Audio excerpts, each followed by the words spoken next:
أعوذ بالله من الشيطان الرجيم. بسم الله الرحمن الرحيم. يسبح لله ما في السماوات وما في الأرض الملك القدوس العزيز الحكيم. هو الذي بعث في الأميين رسولا منهم يتلو عليهم آياته ويزكيهم ويعلمهم الكتاب والحكمة وإن كانوا من قبل لفي ضلال مبين. وآخرين منهم لما يلحقوا بهم وهو العزيز الحكيم.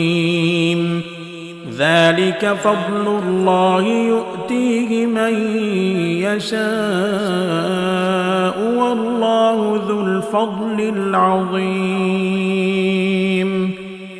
مثل الذين حملوا التوراة ثم لم يحملوها كمثل الحمار يحمل أسفارا بئس مثل القوم الذين كذبوا بآيات الله والله لا يهدي القوم الظالمين.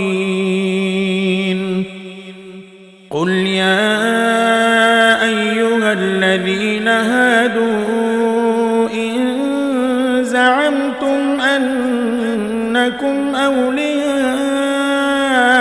لله من دون الناس فتمنوا الموت إن كنتم صادقين ولا يتمنونه أبدا بما قدمت أيديهم والله عليم بالظالمين.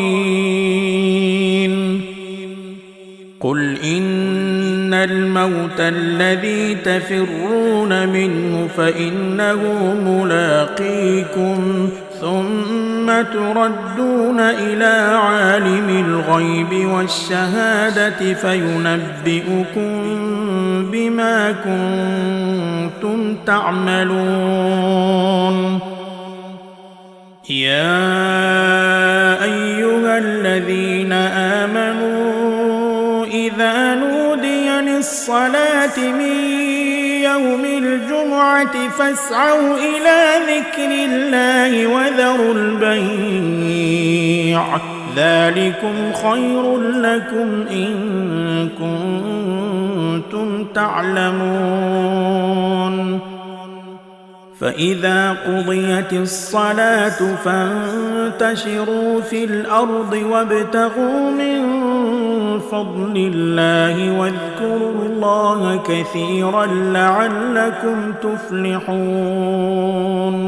وإذا رأوا تجارة أو لهوا انفضوا إليها وتركوك قائما قل ما عند الله خير من اللهو ومن التجارة والله خير الرازقين.